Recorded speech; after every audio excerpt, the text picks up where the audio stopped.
Hey, my name is Jess. I am a registered nurse, but I also recently passed my California real estate salesperson license exam. So I wanted to share with you what my experience was. Maybe it will help you if you are studying for your test and how you can pass your first time.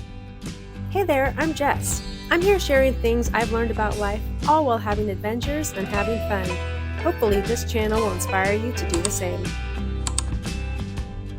So after you schedule your exam on the DRE website, you will receive an email with your exam schedule notice.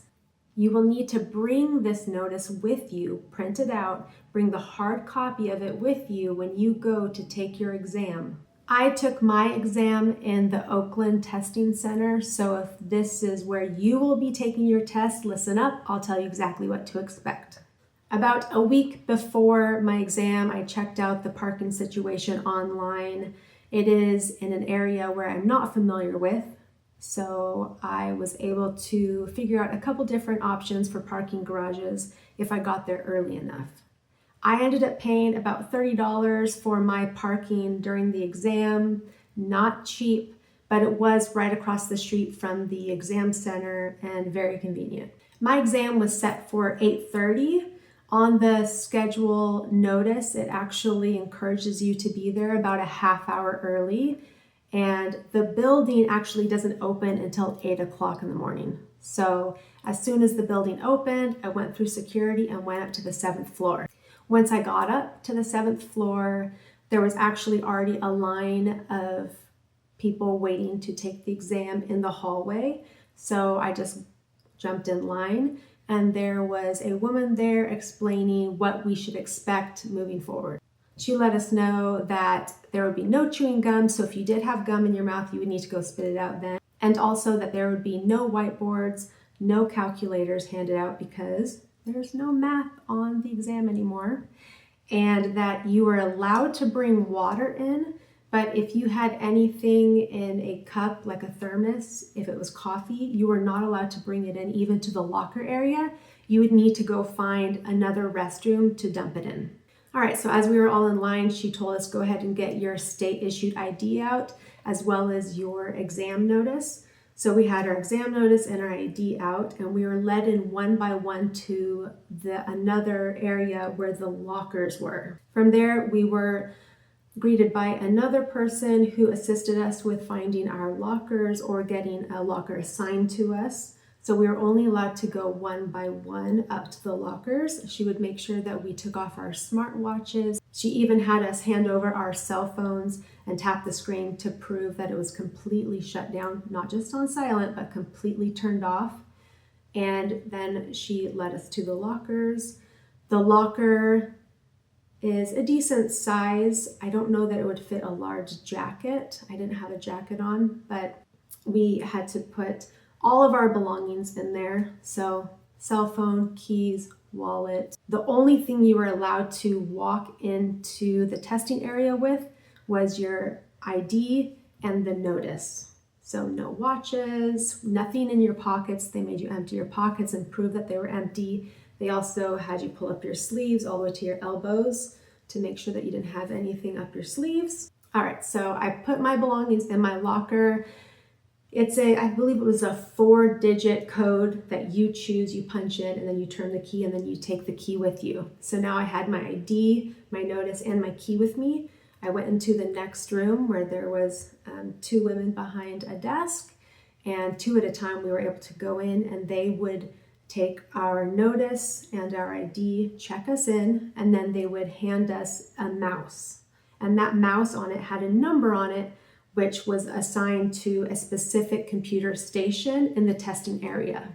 So you give them your ID and your notice, and they check you in, and they give you the mouse and your ID back. Once I went into the testing area, there was a table to the right-hand side that had masks, if you would like to use a mask. Also, earplugs, if you would like to use earplugs, and tissues. So I definitely utilized the earplugs. That's something that I was nervous about. So I grabbed my earplugs, walked back to my station, and all of the computers are put kind of inside the desk, so you're looking down at it, but you do have a seat, and so you are in a seated position. I thought, based off of the example video on the DRE website, that I would be standing looking down, but no, at this testing center you are sitting. So once you sit down at the desk, you're supposed to put your ID and your key for your locker up where they can see it. So on the desk on the right hand side, they say put it up on the right hand side. The proctor will come around and kind of straightens everything out how they like to see it, but that way they know exactly what's going on, I guess. I don't know, but that's what you're supposed to do. All right, and from there you follow the prompts of the exam to get it started. What's great about the real estate exam is that you can skip questions, you can go back to questions. It's really easy to navigate. If you're looking at the screen on the right-hand side, you're going to have all the questions 1 through 50, little boxes next to it, and you can just navigate by clicking on each one. Or you can, after you answer a question, select an answer, you can say next question. So like I said, no whiteboard, no calculator, no real estate math questions.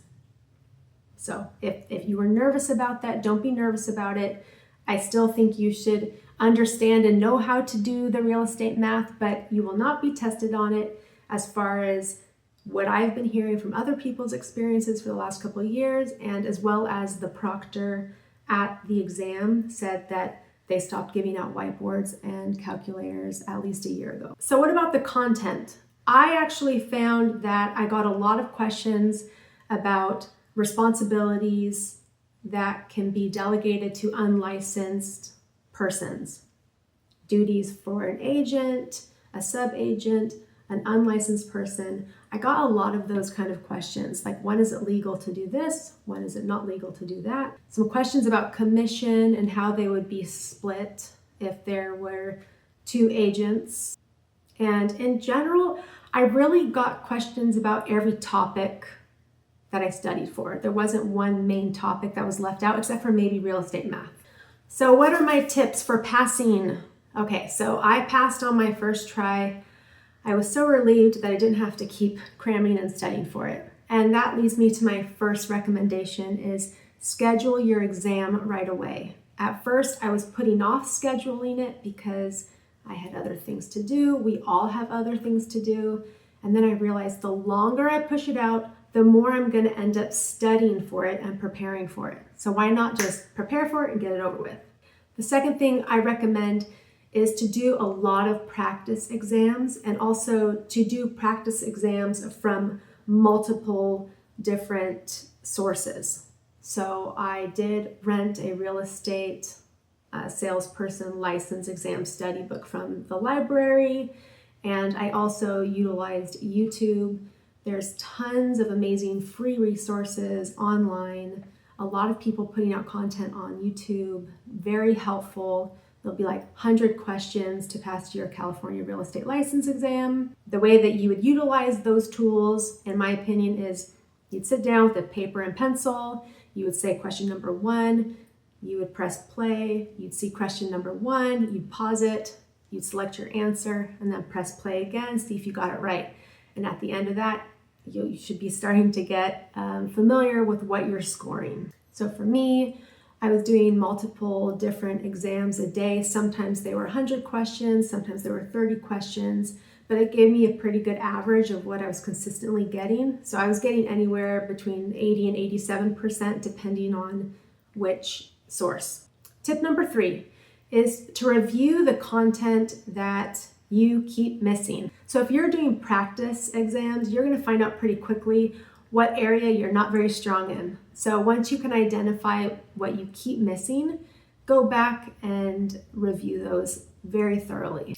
Something that I did, and I was very thankful for this resource, is on YouTube, I went to ADHI Schools, ADHI Schools. They have a YouTube playlist. You can go back and listen to all the lectures based on the real estate principles class. I believe they go chapter by chapter through the book that they use to teach real estate principles. So you can go through and review a lot of concepts if you just go through all of their videos.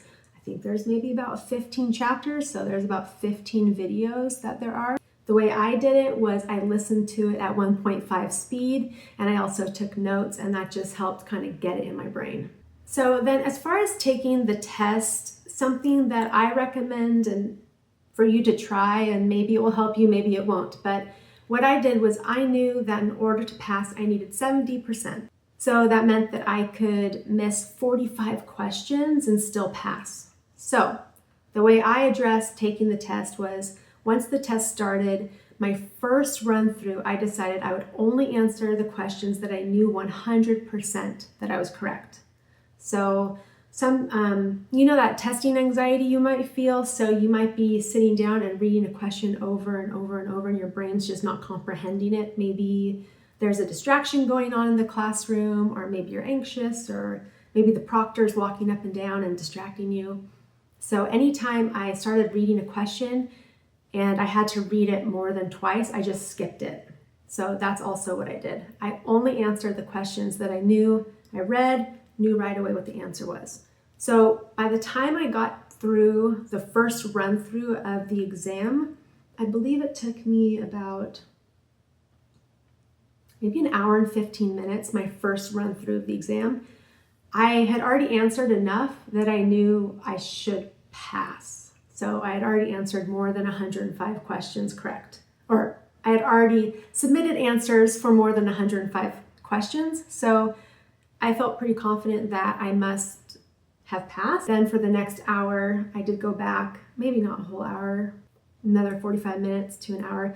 I went back and read very carefully the ones that were kind of stumping me or I was being distracted on, answered those, and by the time I got through with my test, I figured I don't really think there's anything else I can review. I pretty much answered all the ones I knew for sure, went back and struggled on a couple of them, and that was it. All right, so then for me, my experience was I pressed submit. It says, okay, go take your mouse back up there. So I grabbed my key, my ID, and my mouse.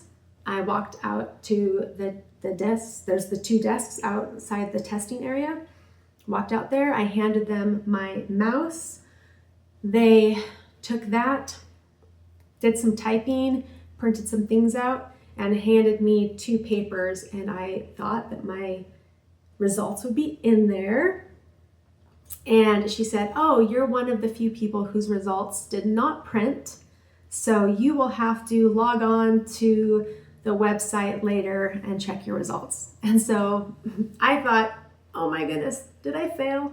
Because I thought, what? How did that happen? I got all my stuff out of the locker. So I had my papers, and all the papers that she gave me were just instructions on how to check my exam results later online.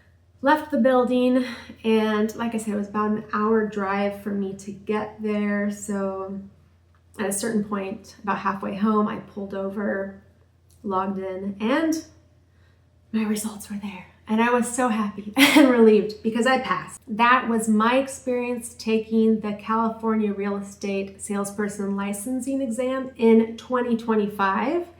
And I took it at the Oakland Testing Center. So if this was helpful for you, I hope that you would give it a thumbs up. And good luck on studying and preparing and passing your real estate exam.